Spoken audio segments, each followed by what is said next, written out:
My secrets to mixing ad-libs in Studio One or any other DAW starts with this one thing. So that is, yo wagwan, hope you're having a great day. In this video I'm going to be showing you how to mix ad-libs in Studio One. Now I did make a video a while back on how to mix ad-libs and I showed you how to do it in FL Studio, but obviously this can be applied to any DAW, any software that you're using to mix your vocals. It doesn't have to be just in Studio One, but these days I do use Studio One, and I have changed my mixing process since I made that video ages ago. So I wanted to update you and basically reveal what I'm using these days and how I am structuring my ad-libs and what I'm going for with my ad-libs in my songs. So that's what this video is about, and I'm sure it's going to help you out a lot, so stick through to the end. Now if you don't know who I am, I'm Jay Carteret from jcarteret.com, teaching you how to be better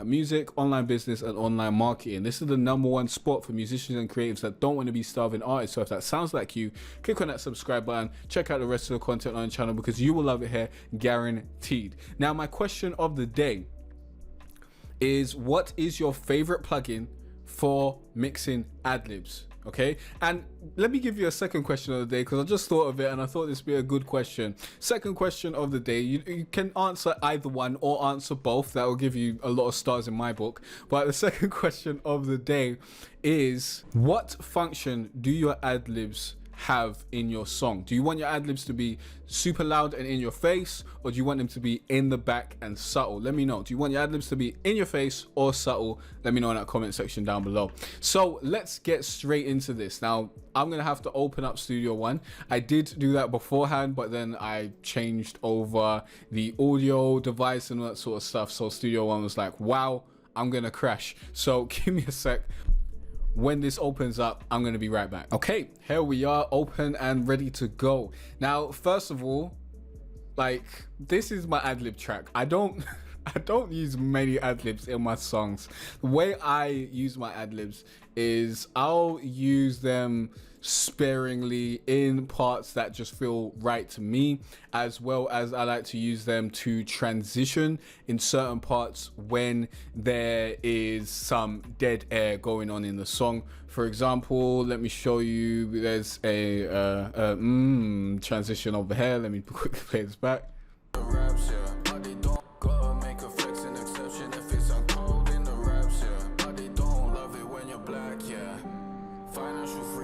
So as you can hear, there was a little break before the next line, but generally when I'm rap singing, I like to not leave a lot of space, and what that does is it keeps the whole song with high energy and keeps it interesting throughout the whole way through, but it also doesn't leave a lot of space for ad-libs. Okay, so what I like to do with my ad-libs is I like to make my ad-libs quite subtle in the background, but I also want them to sound good, of course. So I'm going to show you my setup for my ad-libs. Let's play another ad-lib, I guess, which we got in the chorus.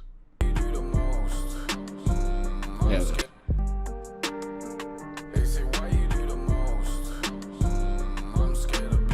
Yep, that's an ad-lib. I forgot to put it in the other choruses, so now it's not in the I've already released this song on Spotify, so that's done.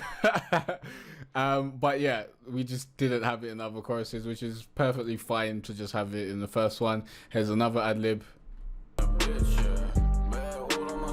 So just a little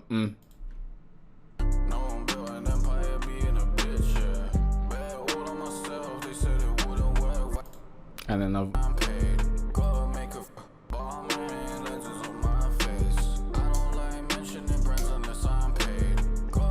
So a little oof. And then we got an ad-lib over here.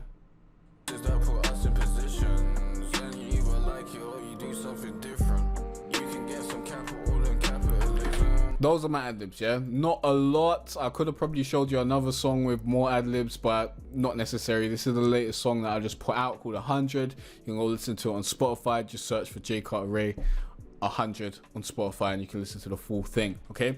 But I just wanted to show you the same inserts that I use for this song and pretty much any other song where I'm using ad-libs. So this is my ad-lib track here. I do have a second ad-lib track that sometimes I'll use if necessary, but generally I just use this main ad-lib track. I forgot exactly what this ad-lib track, the second one, is for, because I haven't used it in ages, but as far as I remember, it was for like long drawn out type of ad-libs, like long drawn out singing type stuff that was supposed to sound ethereal and in the background. So that's that. Maybe if you really want me to go through that, I'll go through that in a later video, but I haven't used it in so long that I've even forgotten why I created it in the first place. So let's not go over that right now, but let's go through the plugins on my normal ad-lib track. So first of all, we got Autotune. Well, let me just bring it all up, as Studio One's very nice in the fact that it just brings up all the effects up here, so I can quickly go through them. Please don't crash on me again, Studio One. Respect me. Okay, it didn't crash. Nice. So basically, this is what I've got going on. We've got Autotune. We've got it on retune speed of 0, because we don't need this to sound human at all. There's no need for that. It's just a robotic ad-lib. It's just tuned to hell, basically. That's what I like on my ad-libs. Then we got humanize on 0, vibrato on 0, all of that on 0, basically just retune on 0, and we've got it in the key of the song. Actually, is this the right key of the song? It should be. It should be. I don't remember what key this song's in, but that should be right, because I use auto key on my song and it sends the right key to everything. Let me quickly check. Okay, so in trying to check my other track, Studio One totally didn't respond. I had to force crash it, so we're not going to do that. Let's just assume it's in the right key. Okay, then we've got Nectar 3, which is over here. Let's wait for that to load up, which you've also got some pitch correction in C. Oh, should have been in C minor, not the C chromatic.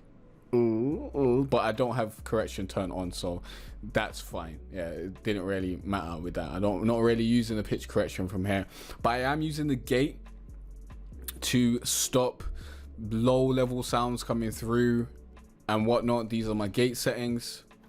Then I've got some EQing, like so, just getting rid of certain frequencies, like down at 220, then around 555, getting rid of some of the muddiness, getting rid of some of the low end, and getting rid of around 3.1, which is where you'll get a lot of that ringing sound that will get you a lot of listener fatigue, as well as dipping around 10 hertz, 10k hertz, which is 9746 for my voice, to get rid of more of that air fatigue that you'll get if there's too much high end. Then we've got a de-esser. Then we've got some more EQing, where we're actually boosting some of the high end with a high, it looks like a high shelf to be honest, but it's a lot of different little boosts. And then we've got a bit of a shelf over here, so we're cutting off the low end here to around 130. Then we've got another dip around 352. Then we've got a small boost of 2 dB around 1700. Then we got a small boost of 1 dB around 2800. Then we got a boost of 2.5 dB around 5000. And yeah, that's that. And then we keep it moving. Oh, well, this is, you know, a band axle treble boost of 4 dB around 16,000. Then we got a compressor, which we've set the threshold super low to make sure everything's getting compressed. We've got the attack super low, ratio super high, release super high, and the makeup, we've got no makeup because we want everything to be at the same gain, the same dB, the same level. So that's my mixing suite with Nectar 3. You could use Nectar 3. Highly suggest you do. I'll leave a link down below. Go to jcarterray.com/Nectar 3. It's very, very useful. Or you could, you know, find other plugins that do each of these things separately, or use the built-in plugins with your software. But Nectar 3 does come with a lot of plugins that are going to help you out a lot. So next we have Vocal Synth 2, which luckily did not crash my system. Now on this particular song, I did not use vocal synth 2. Okay, sometimes I use vocal synth 2, sometimes I don't. I generally use the added texture preset for my ad libs. It really depends on what I'm trying to go for in that particular song, but I didn't use vocal synth here. But I have it loaded up in my template. If you do want to grab my template, my Spotify ready vocal mixing template, there's a link down below. Go to jcarterray.com/vocal templates, grab them ASAP. It also comes with a PDF that will basically give you all the settings that I use for every single vocal channel. But vocal synth is very good for making your ad libs sound way more interesting. But I honestly really just like the simplicity of just having some auto-tuned ad libs in the background from time to time. From time to time, I want it to sound, you know, super interesting and whatnot, and garbled, and sound like it's going through a talk box or what have you, or a vocoder. But sometimes I just want it to be simple. And for this song, you know, with was it like 4 ad libs throughout the whole song, it made sense to just keep it simple. There was no need to get super complex. So for my last EQ, we've got another high pass to 184 hertz. Then we've got a dip around 660 hertz of -3.7. Then we've got a flat low pass around 11k to, you know, just round off that low end and that high end to make sure we're not clashing with the main vocals or anything like that, and we're getting rid of any muddiness basically. Then we've got some delay, so I've got an 1/8 delay at 160 BPM, which I believe this just syncs. Yeah, it syncs to the host, so I never have to come in here and change it after I've loaded up my template. It's just always right. So we've got an 1/8 delay, which just makes things sound a little bit more interesting, and we've got this set really low, really low. You can barely hear it. Like if I solo my ad lib now, you might hear the delay, maybe not. Let's solo it. Yeah, you do hear it. You do hear it. Yeah, you definitely hear it. But you don't notice it when you're hearing it in the full entire song. So the feedback is at 60. The delay is, well, at 1/8, where it says D. I believe you can like change it so that it's a full 1/8, but I've got it like here where it's 1/8 and then it's got a D. I don't know what that actually means, but I liked it at this particular point. We've got lo-fi on, and then I added ping pong as well, and I believe that's the only thing that I've really done with this. The dry and wet knob, I don't think I played with that too much. Maybe I did. It's at 28, the output's at 0, and the analog is at, where you at, mate? It looks like 2. It's at 2. I'm not gonna wait for that to pop up. So those are my ad-lib settings. Very simple. I'm not doing too much and not too much processing, but I'm also sending my ad-lib to my plate reverb. Or did I turn these off for this particular? Maybe I turned them off by accident. I don't even remember if I was supposed to turn these off, but they're off for this song, so let's go on that. Sometimes I'll have them on. I'll have it sent to my plate reverb, my long reverb, and my background reverb, which I'll show you the background reverb because that's the only thing that was on in this particular song. So here's my background reverb, and I'm just using 7th Heaven for this. We've got the mix all the way to wet. We're using London plate preset, and we've got a pre-delay of 97 milliseconds, which honestly you can change depending on the actual BPM of the beat, but when I leave it, it's fine, so I don't really need to move it around too much. A low cut at about 500 hertz, a high cut at around 2k hertz. I'm unsure what this VLF thing means right now, because I created this preset so long ago that I don't remember all the things that these things mean.